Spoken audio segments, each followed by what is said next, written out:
the idea at 0 RB is that every time the chaos kicks in, it helps me because I've got a bunch of stashes. I got a bunch of contingency value guys. I have guys in nebulous backfields. Maybe I landed on the right one, but their price wasn't that expensive on draft day.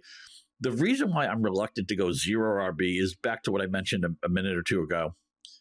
Most fantasy leagues are filled with sharp managers who understand that no matter what your running back build is, hero, zero, robust, you want your bench to have a bunch of running backs too. And I think sometimes the conceit of 0 RB was that, oh, I'm going to have all these running backs on my bench and other people won't follow suit. I think everybody does that now. I think everybody realizes how important that is. It's the position we always talk about. Okay, if Tyreek Hill's hurt in Miami, there isn't a Tyreek Hill Jr. ready to come in who assumes like 90% of his value. It doesn't work that way. You know, I know Noah Gray isn't a bad football player, but if Travis Kelce gets hurt, Gray is not Kelce. He's not 80% of Kelce. Football doesn't work that way, but we see it all the time at running back. When you can redistribute those touches, that opportunity, a lot of times a back, even if he doesn't have a pedigree, even if we don't know much about him, even if he was undrafted or practice squad guy, it doesn't matter. That's the position where the new starter, the new guy coming into 10, 12, 15, 18 touches is immediately fantasy viable, immediately fantasy startable in a way that the other positions don't offer that replacement value. So whatever you go robust, you go hero, you go zero, you're going to fill your bench with a lot of these running backs anyway. And that's why I think zero is not the way to go. But again, you have to play to your room. You have to season the taste, the way people draft in your league. I'm a hero guy generally, although I would go robust in the right situation. I'm not a 0 RB guy. I will say, when you draft 0 RB and it works, I mean, you feel like a genius, right? You feel like you cheated, right? You feel like you skipped. You feel like you didn't read the book in English class and you got an A on the essay anyway. That's how it feels. But they're all viable in the right situation. I'm leaning towards hero RB in 2025. But because the pool is wider with guys we can actually start, I think any of these strategies are viable in the right room. That's such a great way to say it, that, yeah, when you nail 0 RB, like you feel alive, right? Like the jolt runs through you at the end of the season. Like, yeah, that's right. I ignored the marquee position in fantasy football, the running backs. And, you know, think about like I mentioned on the first round picks show, just how dominant Christian McCaffrey has been from 2022 to 2023 as a fantasy scorer. You're like, you know what? I didn't need that. Okay. I didn't need that. What I needed was all these badass wide receivers. And look, when we talk wide receivers, I'm going to hammer the point that position is, again, it is so deep with viable players, right? And like I nailed all those picks there. The running backs got hurt. I leaned into the chaos because that's what I love your framing of the 0 RB here, is that like it truly is a strategy. And, you know, when this was first like being discussed on the internet, Sean Siegel, of course, of RotoViz was the one who came up with 0 RB. Yeah, and Sean is still doing fantastic work to this day. You know, he's kind of the one that came up with the 0 RB thing. I remember debating this with, you know, like Fabs back at the NFL Network days about, you know, the merits of it. And to me, it was just like the NFL is a chaos league, to use your term. It is a snow globe league. Like things change every year. Right now, like, again, if I'm staring at myself in the mirror and like kind of trying to be introspective here, right now I'm sitting here saying like, yeah, look at the pool of running backs up at the top of the draft. Like this looks really good. Like there's like 4 tiers of players that I think are pretty interesting to take running back picks from. You know, 4 or 5 years ago, I definitely wouldn't have said that. And it's because of injuries and it's because of chaos. And we are coming off a beautiful running back season, right? Where these young star players emerged. Some guys like Chase Brown were 0 RB hits, like mega hits last year. He's now a top 12 running back off the board in most drafts. We have the Bucky Irvings, we have the Devon Achans, we have Josh Jacobs and Derrick Henry smashing in new spots.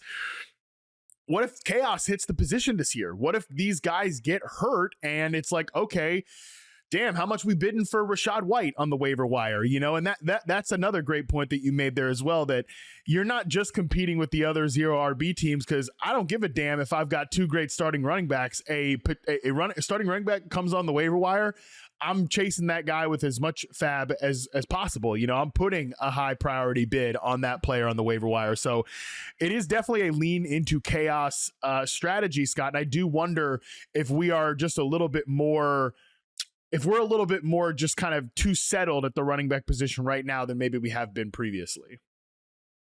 It's a fair question. I mean, it's never been harder to win your fantasy league because even the weakest manager in your league has good resources in front of them. They have somebody who knows what they're doing, who's giving them a list, who's giving them advice. I mean, hopefully it's the people at Yahoo, but there's just good intel other places. I'm not going to pretend there isn't. So we live in a different world. I want to mention something else that we talked about last week. When it comes to the running backs you take for your bench, the guys you're not starting in September, the guys you're hoping become something later in the season, I am not a believer in insuring your running back in August, meaning if I draft Barkley, I'm not taking one of his backups. If I take McCaffrey, I'm probably not taking Garendo. If I take Aaron Jones, I'm probably not taking Jordan Mason. I'd probably just rather have Jordan Mason anyway. But the idea is that I want you to play for the big inning in August. I want you to think about the specialized winning scenario in October, November, meaning that's when I would back up my running back, where we have a better sense of who the backup is, what the system looks like, what the offensive line looks like. And think of a baseball team where it's never right for a Major League Baseball team to bunt in the first or second inning. You're trying to build a lead and score a bunch of runs. But if you're in an extra inning game, you need one more run. It might be right. You know what the game situation is. You're playing for one run now. It might be right to bunt.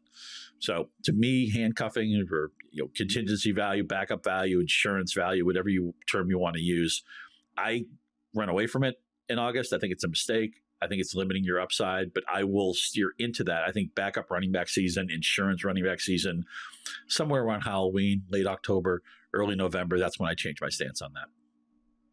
Last question on this, because I think this fits particularly well with zero RB, right? But it is pertinent to all strategies, right? Because it's good to go into a plan. It's good to go into a draft with a plan, but the question is, when do you pull the ripcord on that plan? I think, again, it's very pertinent for the zero RB discussion, Scott, because you remember the Seinfeld episode when Kramer test drives the car and he pushes the car salesman to take it all the way to E, take it just as far as it can go. That is sometimes the feeling when you're doing zero RB, right? Where it's like, nope, just push it one more round without taking a running back. Push it one more round, but then the board starts looking pretty gross. So when in drafts do you start to kind of get a vibe of, all right, I got to pull the ripcord on this strategy. Like, it is not working. I'm going to go ahead and bail and pivot here. I'm so glad you said that, because the strategies we're discussing today, they're all position specific, but the overarching thing I want to tell you is that whatever strategy you have, you write it in pencil. You have to be willing to pivot. If you go zero RB before the draft and then you're picking 10th or something, and I don't know, Bijan Robinson for some reason's on the board, or somebody silly that just shouldn't be there who plays running back, I'm going to pivot, man. I don't care. It didn't fit what I felt like an hour ago, a day ago, a week ago. You have to be prepared to react to. You have to feel the room out. It's like, you would never say, oh, I'm going to play poker tonight and I'm going to bluff on hand 27. I'm going to play really aggressive in the second hour. You don't know. You don't know who you're sitting next to. You don't know the vibe of the room. And a lot of this stuff is going to be feel, and it's going to be experience and stuff that you're going to figure out in the heat of the moment. So whatever strategy, and I know this isn't a great answer to your specific question, but I still think it's useful to say, whatever these strategies that you feel most comfortable with. And this is why, we have mock drafts on Yahoo. You can do a mock draft anytime you want and get a feel for what your league might be like. Get those reps in, get that experience in, so that you'll have a comfort of trusting yourself when, okay, the fourth or fifth round has come, things have gone a little bit off script. This isn't the way I thought my roster would look, but opportunities have presented themselves. I'm going to take advantage of those opportunities. Don't lock yourself into, I have to take this position in round 1. I have to take this position in round 2. I have to take this position in round 3. Be open. It's all in pencil. You can erase any of it if your room gives you opportunities, or if you feel like you have to adjust to a run that's happened or whatever it is. Just make sure all of this stuff is variable. I want you to be fluid. I want you to be flexible. That's one of the key words when it comes to fantasy football.